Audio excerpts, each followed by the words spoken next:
তো আজকে একটা নতুন রেসিপি নিয়ে চলে এসেছি। তো আজকে রেসিপিটা একদম সম্পূর্ণ নিরামিষ একটা রেসিপি।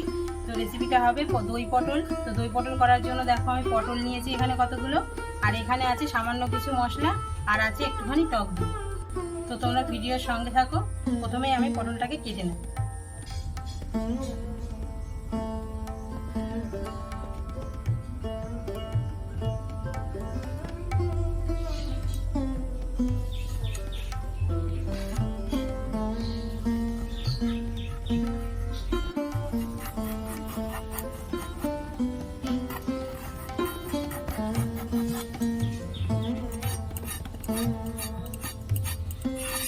তো দেখো পটলটাকে আমি একদম কিন্তু সব খোসা ছাড়িয়ে ফেলিনি, এরকমভাবে কেটে নিয়েছি।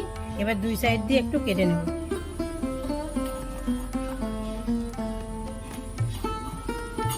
দেখো এরকম করে দুই সাইডই কেটে নিয়েছি। তো এরকম করে সবগুলো পটল আমি কেটে নেব।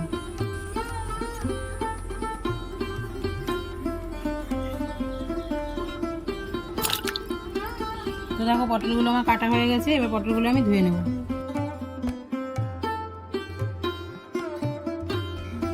তো দেখো কড়াই গরম হয়ে গেছে। এবার কড়াইয়ের মধ্যে তেল দিয়ে আমি পটলগুলোকে ভেজে নেব।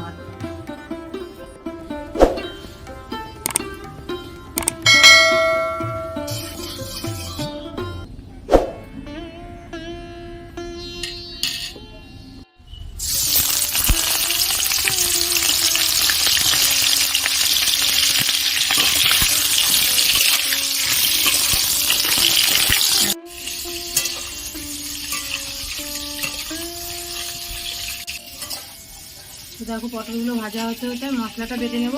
এখানে নিয়েছি একটু গোটা জিরে, সামান্য একটুখানি আদা আর কাঁচা লঙ্কা। এটা এখন আমি বেটে নেব।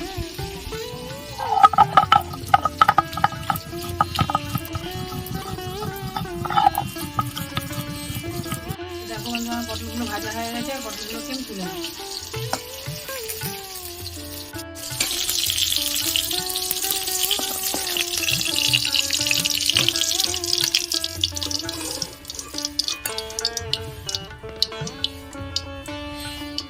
এবার ওই তেলের মধ্যে আমি আরেকটু সামান্য পরিমাণ তেল দিয়ে দেবো। এবার আদা জিরে আর কাঁচা লঙ্কা যে বেটে রেখেছিলাম সেই মশলাটা দিয়ে দেবো।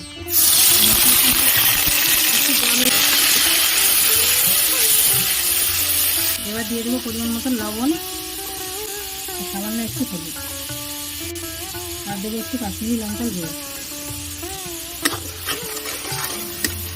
মশলাটাকে ভালো করে আমি কষিয়ে নেব।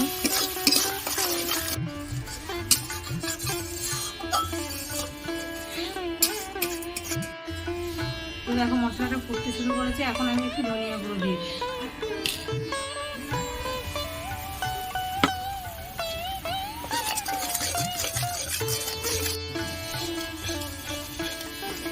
তো দেখো মশলাটা আমার কষানো হয়ে গেছে। মশলা দিয়ে দেখো তেল ছেড়ে দিয়েছে। এখন আমি ভাজা পটলগুলো এর মধ্যে দিয়ে দেবো।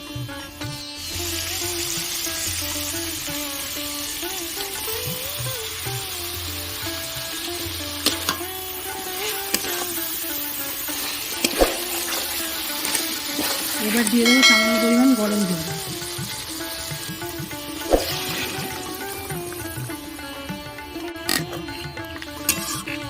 তো এখানে দেখো আমি একটু গরম জল দিয়েছি। গরম জল দিলে তাড়াতাড়ি রেসিপিটা হয়েও যাবে এবং গরম জল দিলে কালারটাও সুন্দর হবে। তো 2-3 মিনিট আমি দেখো ঢাকা দিয়ে ফুটিয়ে নিয়েছি পটলটাকে। এবার আমি ঢাকা খুলে নেব। তো দেখো আমার পটলটাও সিদ্ধ হয়ে গেছে, আর মশলা দিয়ে কিন্তু আবারও তেল ছেড়ে দিয়েছে। এবার আমি দই ফেটিয়ে রেখেছিলাম, টক দই, সেই ফেটানো দইটা আমি এখন দিয়ে দেবো। এবার দেবো একটু বাদাম বাটা। এবার দেবো স্বাদ মতো চিনি। এবার আমি একটু নেড়ে চেড়ে আরও 2 মিনিট আমি এই পটলটাকে ঢাকা দিয়ে রেখে দেবো।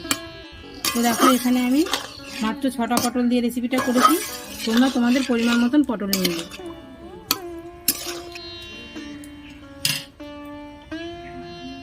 এবার আমি একদম হালকা আছে 2 মিনিট মতন ঢাকা দিয়ে রেখে দেবো পটলটাকে। তো দেখো 2 মিনিট পর ফিরে এলাম। এবার আমি ঢাকা খুলে পটলটাকে নামিয়ে নেব। তো বন্ধুরা দেখো দই পটলটা কত সুন্দর লাগছে। এটা কিন্তু দারুণ সুস্বাদু একটা রেসিপি। আর একদম অল্প সময়ে রেসিপিটা হয়ে যায়। এই রেসিপি কিন্তু ছোট বড় সকলেরই প্রিয় একটা রেসিপি। তো এখন আমি দই পটলটাকে তুলে নেব।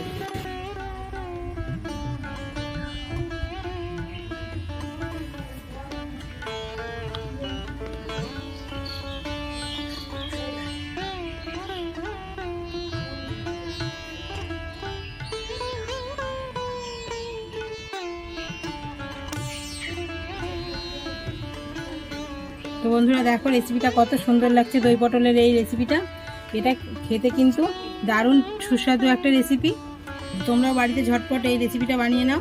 আশা করি তোমাদেরও এই রেসিপিটা ভালো লাগবে।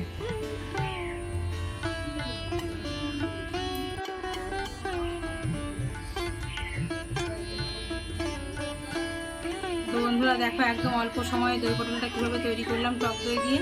আর এটা কিন্তু খুবই সুস্বাদু একটা রেসিপি। আর ছোটো বড়ো বাড়ির সকলেই কিন্তু এটা চেটে পুটে খাবে। আর বাড়িতে যদি আত্মীয় স্বজন আসে তাহলে তো কোনো কথাই নেই। আর সম্পূর্ণ একটা নিরামিষ রেসিপি, তোমরা যে কোনো দিনে এটা করে খেতে পারো। আশা করি রেসিপিটা তোমাদের ভালো লাগবে। আর আমার ভিডিওটা ভালো লাগলে চ্যানেলটিকে সাবস্ক্রাইব করে রেখো। আবার পরবর্তী ভিডিওতে তোমাদের সঙ্গে দেখা হবে। তোমরা সবাই সুস্থ থেকো, ভালো থেকো।